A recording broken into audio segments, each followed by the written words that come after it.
Well, we're back again speaking with John Wishart at Simple and Natural, the health food store in Wanstead High Street in London. Yeah, hello Martin. Hi, John. We were just wondering, because the economy isn't too great locally at the moment. No, it's not. In many places, No. in the local high streets. We're in a triple-dip recession, Martin. Yeah. We are, Yeah. and people are finding it a little more difficult these days on a daily level. I think most people are. They're noticing the pinch, as we say, are. when it comes to their Yeah. budgets, Yeah. that sort of thing. Mm-hmm. And what do you think about the situation in the high street? I mean, it's a little bit of a struggle for the traders as well. Well, I think this could have been predicted some time ago. And in fact, if you go back to 1903, I think Lenin predicted this sort of thing would happen when he said that the big would become bigger and the small would get squeezed out, because conglomerates and monopoly capitalism would emerge, forcing small businesses out of business. And I think this has been the sort of pattern of things over recent years. And so generally looking forward, I don't think the picture is too good. It depends how much fiscal stimulation there is from the government and how many infrastructure projects the government can produce and create to supply people with jobs.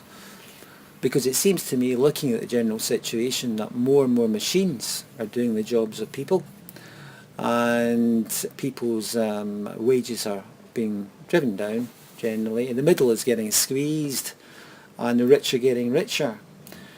And so that doesn't bode well for the future. And so one thinks of some sort of catastrophic end to this, like a war or some sort of disaster, because it's not sustainable. The reason it's not sustainable, we can't go on producing goods that we don't need to make people profit. And so that system isn't sustainable. It's not good for the planet. It's not good for us either. So we have to look at that carefully and look at ourselves and say, look, can we continue with this type of system? People who have been through it and lived through it realise how damaging in fact it can be if you pursue these illusions and goals that are presented to you as a teenager and as a young person, yeah, who doesn't know any better. Well, we've got a situation as well. You were saying about how the government is going to possibly inject funding into the system. Mm-hmm. And that's already happened before, hasn't it? Well, yeah, this is Keynesian economics. This is what they've done in China. They've invested a lot of money into infrastructure projects, and so they've made it a lot easier for business to operate. Good, efficient train lines and roads, highways. Whereas in the United States, where they've focused on private capital, there's been a flight of money out the country to cheaper, to places where they can get cheaper labour. So they don't really care about the people at home, and hence we've got ghost cities like Detroit and Cleveland now, and I'm sure there's many others. And so when you leave things up to private capital, this is what's going to happen. There has to be some monetary stimulation from the government, and that was, I think, sort of, if you think back to 1932 and the New Deal, which was produced by Roosevelt, and out of that sprang the Hoover Dam, which gave people work for 4 years, 50,000 people, put a lot of money back in the economy and helped to lift America out of the Depression. And I think we need something like that here, but it needs to focus on green projects and renewable projects, giant green and renewable projects, so we don't see all these disasters that we see almost on a weekly basis concerning oil spillage and things in pipelines and in the sea. And It sounds like we're in an ideal situation, though, for these improvements and development to take place, because here we are, Yeah. the economy is in a bad way. Yeah. We're told that there's a housing shortage. Yeah. And we've got a lot of people out of work at the moment, particularly in the building sector. Exactly. So what we could be doing now is investing, building, Yeah. We could be building new homes. But the thing and is, green homes, from what you were saying. green homes, absolutely. Great idea. And being careful to use brownfield sites instead of building on more green land, which is obviously precious in the southeast of England especially. Why isn't this happening? Well, because the government isn't minded that way. It's just very simply that. And I think the government's looking for private business to take us out of this, perhaps not to the extent they are in the United States, but I think that's what their answer is. And their answer to the debt that the country owes is to as I say, what we would call in statistics the trivial many and the vital few. They attack the trivial many and forget about the vital few. because the Conservative Party has always been allied and attached to the vital few. And this is a problem. But Martin, you know, there's nothing more dangerous than a wounded animal. And if you look today at the United States, now the United States is what we call a wounded animal. In more than one way, In more than one way. Internally, it's certainly wounded, and it's certainly causing a lot of damage around the world with its foreign policies. But we don't want to be too hypocritical here in the UK, because the United Kingdom government isn't really that different, I suppose. Well, we have this special relationship. We have a special relationship with America. Yes, we do.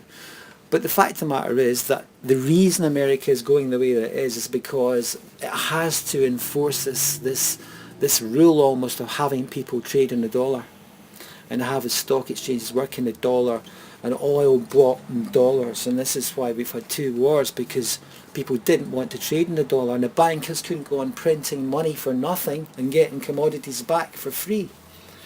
It's a giant Ponzi scheme. The banks need to sustain it, you know, because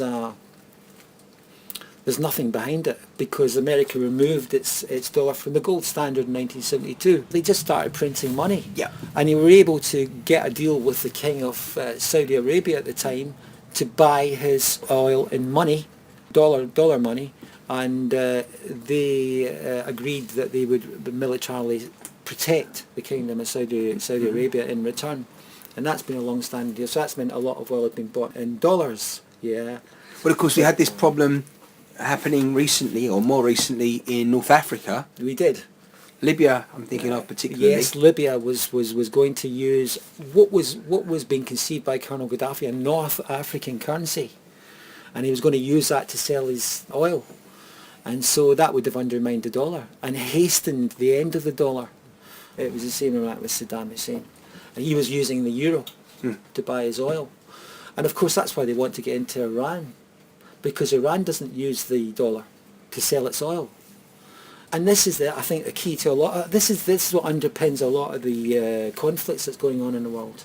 It's about the dollar and about resources and things. Well, it is, because we've got this common question as well, which is with Zimbabwe. Exactly. They seem to just be able to continue the way they are. You're the third person to talk to me today, strangely enough, about that subject, about Robert Mugabe. Why did he get away with that there?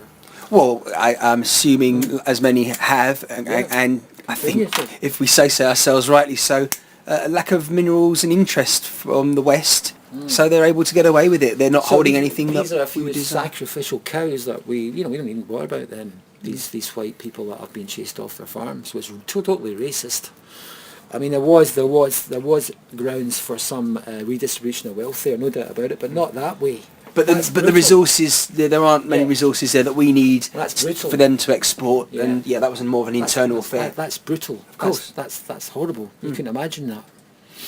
And so you know, these are the things that are driving us over the edge. And you can see it in Europe. And people say to me, you know, the situation in Cyprus there, what do you think about that?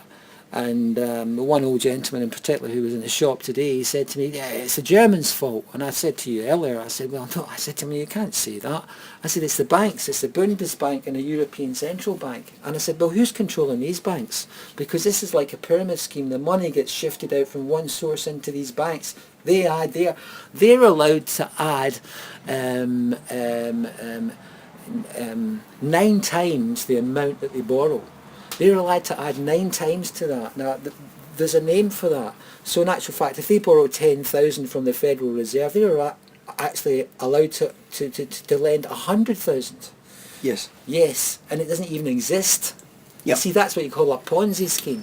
Yes, like a pyramid scheme. A pyramid scheme. Yes, as most people would know. It doesn't even exist. Yeah. But they're allowed by law to do that. To lend 9 times the amount that they've actually borrowed from the Federal Reserve or the Bank of England or whomever it might be. And an interesting thing that crossed my mind recently was the idea of, you know, the banks in Great Britain and how the money's filtered down through them. And I think it's mainly filtered from the Bank of England. Yes. It's mainly Philadelphia. And the Bank of England is a private institution. People think it belongs to English people. Well, it doesn't, and you know that, and I know that. So it's an international bank. And so monetary independence doesn't even really exist when you have these type of institutions, as we can see in Cyprus, where it's pretty clear that they have no control over the situation whatsoever. You effectively don't own your own money at all. You don't even own your own money. The money the you've next earned. thing they'll be taking out the houses away. Yes. They have fuck all independence. Well, it's bad enough that people are spending money they haven't got via their credit cards.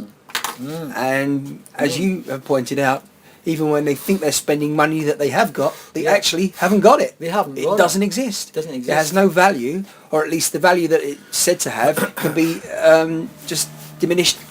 Well, just at the the real will of the government. The real people who make money out of this, who do actually make material wealth out of this, are the bankers, because they are the people who are lending the money out, and they're producing it for free. Right, it's coming off a printing press, and they're actually, for instance, the Federal Reserve is giving it to the US government, and they're charging them interest to take money. However much interest is their profit. Well, exactly.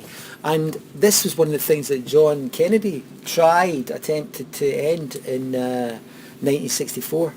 He said we would produce money independently, but they weren't having it. The bankers, they caved in. He caved in, you know, because they have such.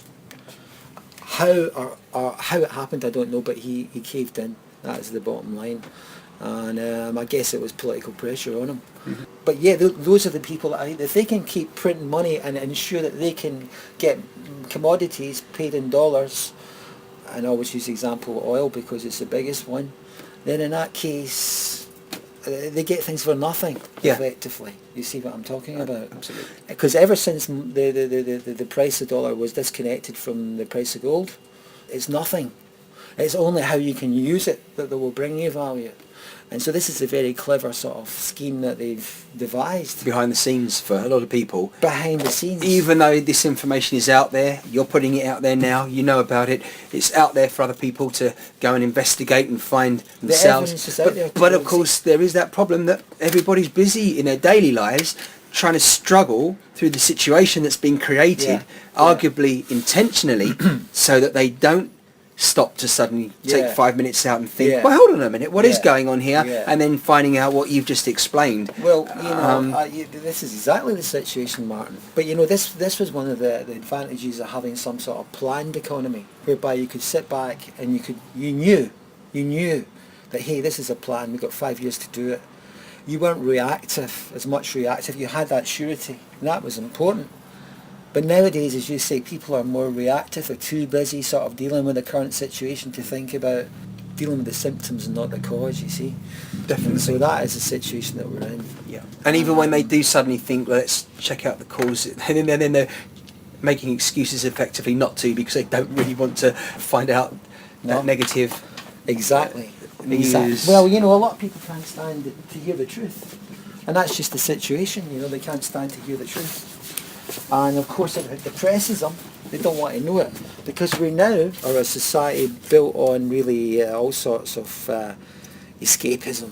You know, the TV makes us passive. You know, we're not used to talking up and making decisions. We're used to sort of being told what to do. Well, the thing is, though, again, some would argue that these people that are in power, in government, our leaders, they're put there. They are puppets. They're instruments. They should be puppets, and we should be the ones operating those puppets, and they should be doing what we're asking them to do. But it swings around the other way once they've won that election, doesn't it? Yeah, it does. It does. Well, they're two cheeks of the same arse, aren't they?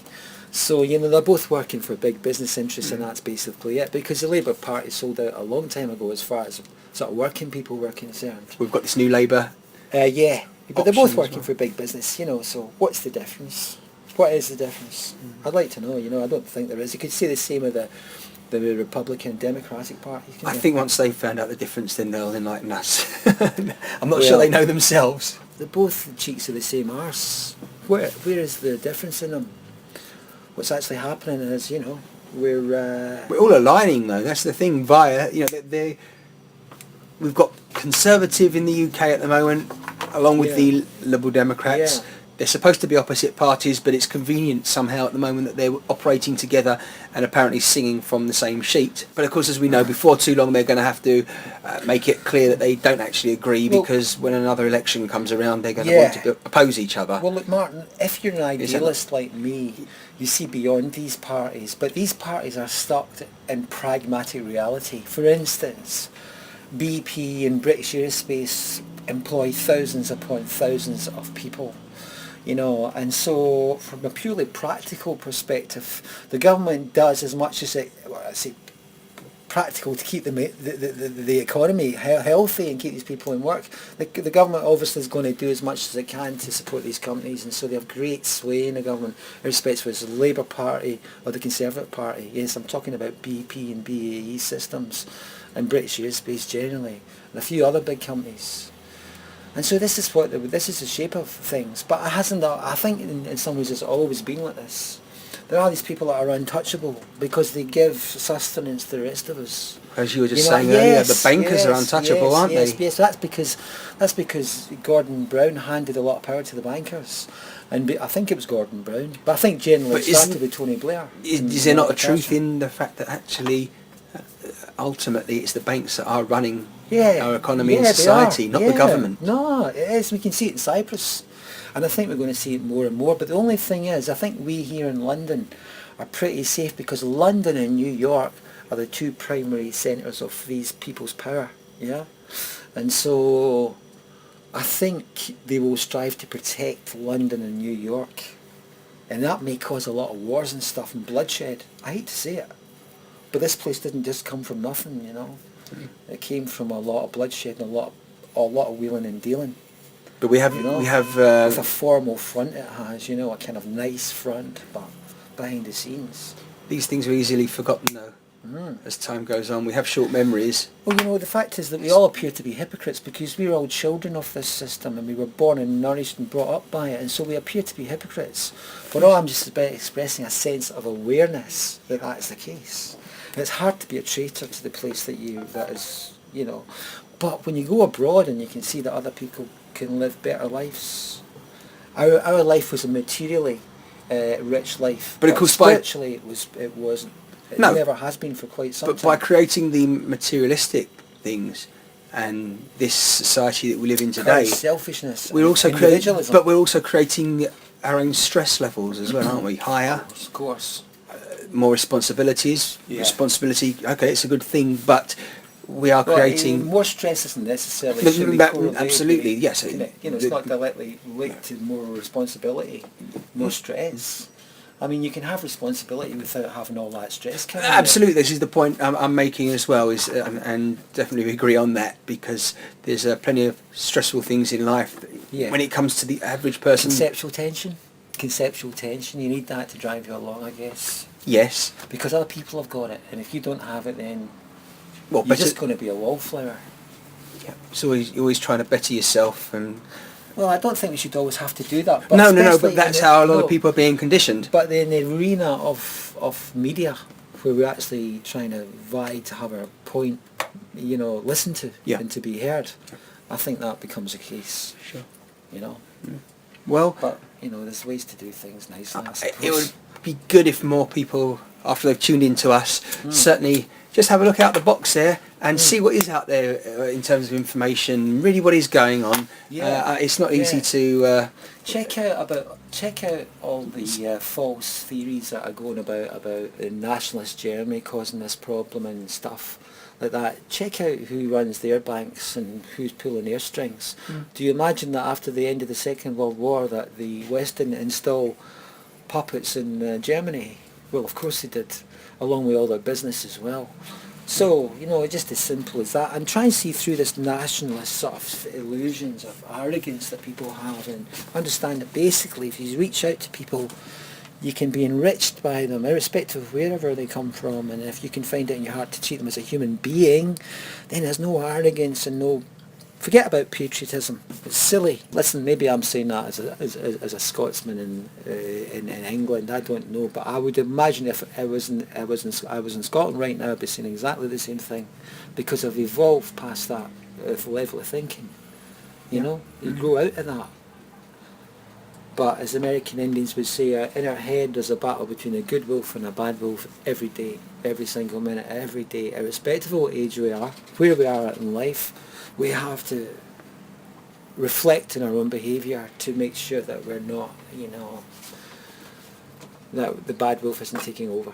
Yeah. That's what I'm saying. Isn't it? It's always good to take some time out and reflect, as you're saying. Yeah. Just be a bit introspective and Yeah. look in the mirror, effectively. Yeah. John, it's Yeah. been fascinating speaking with you today. Yes. Our time is certainly great to up. talk to you, Martin. It was an interesting talk, that's for sure. That was an interesting talk.